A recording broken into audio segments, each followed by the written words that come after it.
Good evening, everyone. Welcome to the City of Healing. This is your sister, Snette and Angela. Hope that everyone had a wonderful day. I just wanted to come forth in honor of Wellness Wednesday to just give a little talk, a couple of tips on wellness and health and well-being.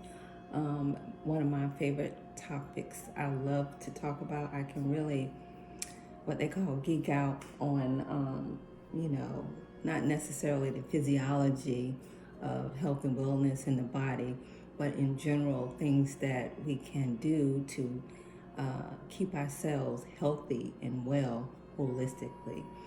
And one thing that I feel that is very appropriate and wise thing to do is when you want a particular thing and you know that someone else has it and you aspire or want to aspire to have some of the likeness or the good in what you see that they are doing. You want to be in that frequency. You want to know what they know.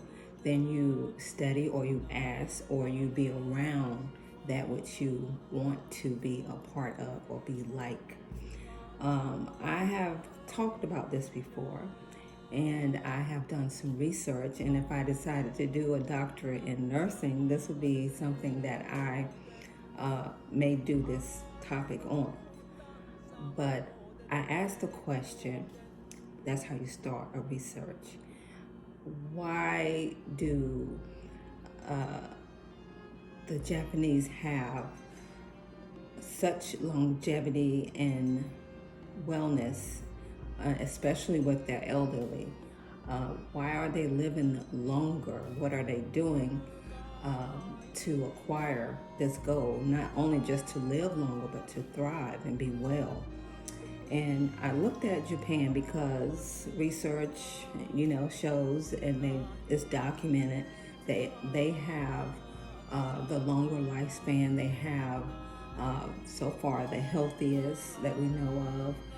People that's living and thriving in their 90s and their 80s. So you ask why? How are they accomplishing this? At least I do anyway. And then I look at myself, I look at my grandparents. My grandmother lived till she was 92, and in her 80s, she was digging in her gardens and her flowers. She was doing well. She did a lot of walking. She ate small meals, and I talked about her. I talked to her, asked her what she was doing, and basically, she's like she ate whatever she wanted. But the thing about my grandmother, she ate very small portions, and she didn't eat a lot, but she really loved to walk. She did a lot of walking. That's probably why I walk so much, but she did a lot of walking. Even though she had Parkinson's, she walked a lot. And I looked at another age group, where I work at in the hospital setting. I asked and talked with some of the elderly there, how they managed to live into their 90s and 100 and look so well. And on average, most of them came up with the conclusion that, it was spirituality, believing in God, going to church. They didn't really discuss, even though spirituality is part of wellness, but they didn't really as much have that as the number one thing that they did that contributed to their wellness and their longevity. Then I looked at, countries that have the best health, supposedly, and the most longevity, and that was Japan. What are they doing, that caused them to have such great longevity and look so well and healthy and thriving in their 80s and 90s? So I looked at some articles. This is one of them. It's why has Japan become the world's most long-lived country? Insights from a food and nutrition perspective. So this article basically discussed, the nutrition aspect of it. And also I've read a couple of books, and I read a couple of other articles as well. I can go on and on and on, and I just, showed that to say I'm just not pulling from my head, and it's pretty obvious information now But nowadays, you want to add some of, your research, what you found, and support what you're saying with articles, research articles, and books you've read. And I had a really nice Audible that I have that's really good. I'll tell you the name of it as soon as I find it, but it was really good listen to. It says, this is it. Japanese women don't get old or fat. And this is a relatively short book, 5 hours. Of course, you don't have to listen to it all in one setting, or you can clean your house, etc., etc. But it's a very good book that talked about, how, Japan was thriving in health and wellness.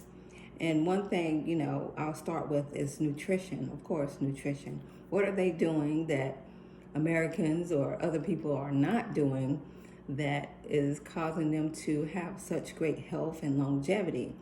And one is, of course, nutrition. What are they eating? What are they eating? Well, the main things that they're eating rice. They love rice. Fish. They're eating fish, lots of fish. They are eating fermented foods. They are eating vegetables. Not necessarily salads or anything like that, but they are steaming their vegetables. They're stir-frying their vegetables. I think that's so very important to do, because some people say raw is better. In some instances it is, because you're getting most of the nutrition out.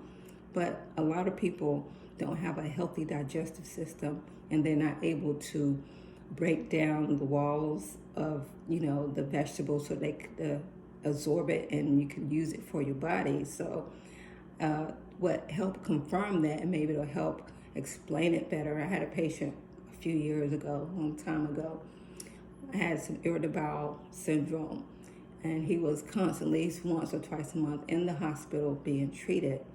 In this particular time, I'm sure you've asked him before, I said before, after you come from the bathroom, you have a bowel movement, call me because I want to see your bowel movement. That's a natural thing that nurses do. So he looked at me kind of strange, but, he did. As I said, when he had one, he called me. I came, and I looked in the toilet, and this is what I saw. And I was talking to him in the bathroom, and he was in his bed. I said, I see what you had for lunch yesterday. He's like, what you mean, nurse? I was like, well, looks like you had some cabbage, you had some beets, you had some Jell-O. He was like, how do you know that? I said, well, it's in the toilet, along with a lot of mucus. And I came out and I talked with him. I said, your bowel is very inflamed. It's not absorbing your food. You have a very sick bowel. And he's like, yeah, I know I have irritable bowel syndrome. And, I eat healthy. I don't know why, I keep having this very disturbed digestive system. And I'm a vegetarian. I eat healthy. I don't eat any meat. I eat raw. I was like, oh, he eats raw. Okay. I said, I want you to do this, and I want you to tell me how it does. I want you to try some bone broth. I need you to get this from here. So I just gave him a list of things to try.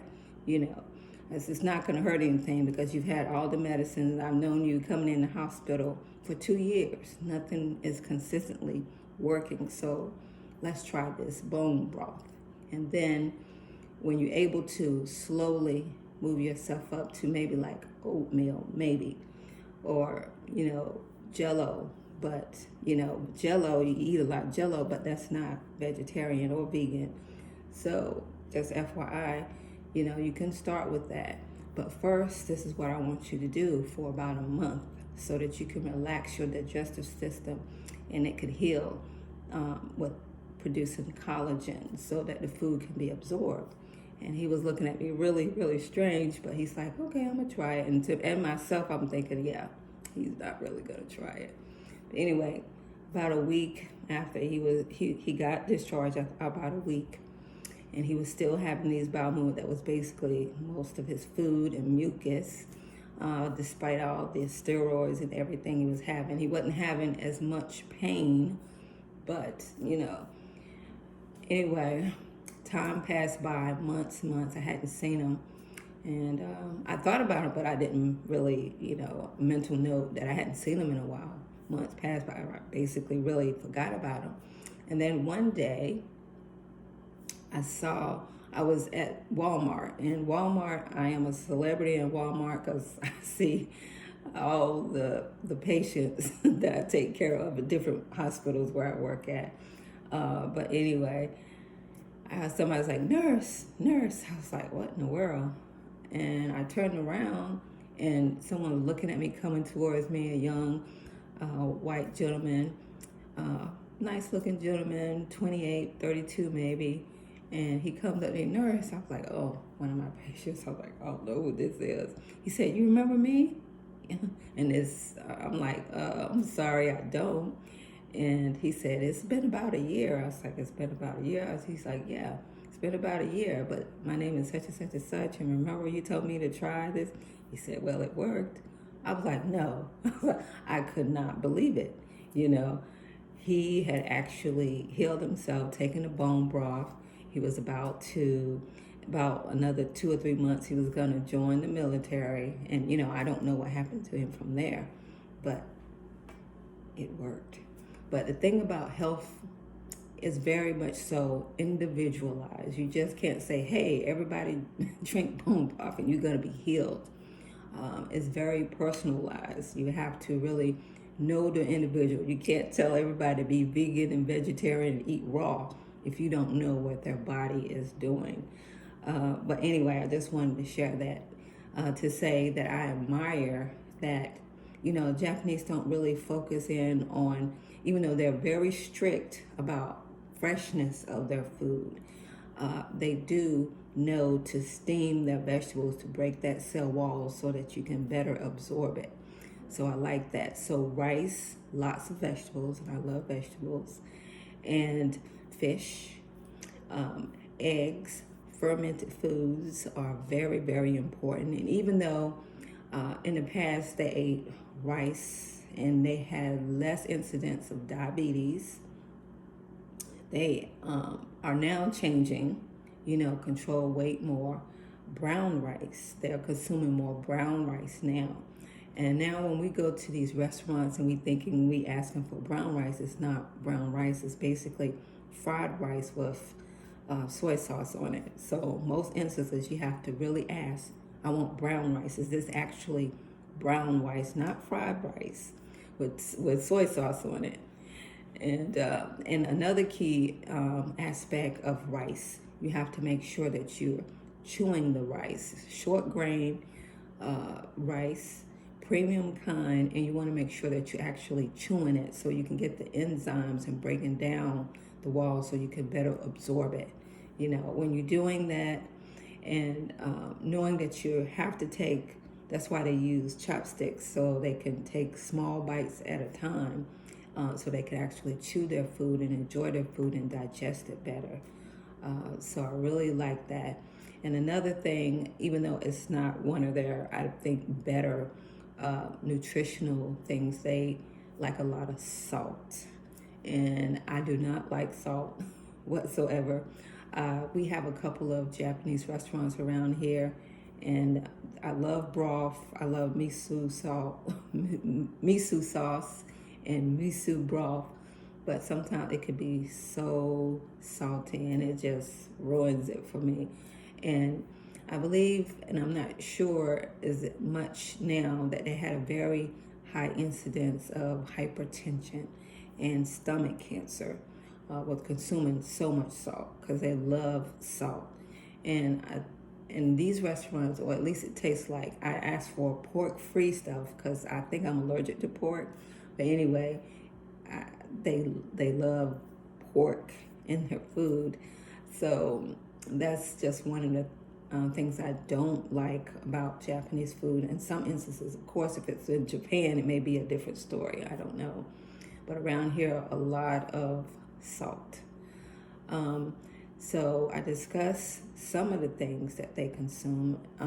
They don't really consume a lot of cheese. They don't do, even though now they're doing more milk. They do tofu, the real tofu. What we get here, even though we have some naysayers about tofu, and I don't really like tofu. And when I actually went with one of my friends to a Japanese restaurant and looked at the tofu, she laughed at it because it didn't really look like tofu. But I've seen some videos of actually making tofu, and it looks nothing like the tofu that we get here. There's no freshness to it. Lots of benefits of soy.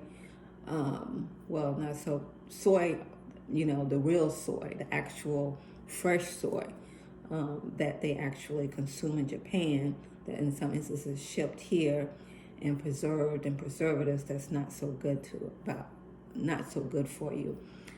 Concerned about soy is the estrogen that's involved in it, but they have so many studies that show that the consumption of real soybeans and actual real tofu is very beneficial for the body. Except, when it gets here, I think it's a different story. As well as the white rice. We can't eat here white rice like they eat it almost with every meal in Japan. So that's some of the discrepancies and concerns with that aspect of their nutrition of their food. But I like Japanese food. But even when I worked in a Chinese restaurant, the Chinese food that that they serve here is not the Chinese food that that they served us. It was totally different. I was very surprised. They also, they like to eat a lot of fruit, but certain fruit. But this fruit is mostly consumed as a dessert. Even with Chinese, some of their favorite fruit, what they considered was dessert, they ate after, was things like oranges and shikwa. Shikwa is watermelon. They love that. They consider that as a dessert. Whereas us, we like to eat cake, cookies, and I'm guilty. I love cookies, but I'm getting, well, I do it every so often, eat fruit, for my dessert, but I need to make it more of a habit of eating fruit so I can get my daily allowance of fruit as well. Don't like fruit as much as I like vegetables. Also, they like to consume a lot of green tea, which are very good antioxidant. But you have to be careful because it has that theophylline, that natural caffeine in it. So if you can't tolerate caffeine, just be careful with that. But green tea is so healthy for you. I put a lot of people on to green tea instead of coffee, and it's delicious. Just don't add your sugar. Just enjoy the richness of green tea as well as matcha.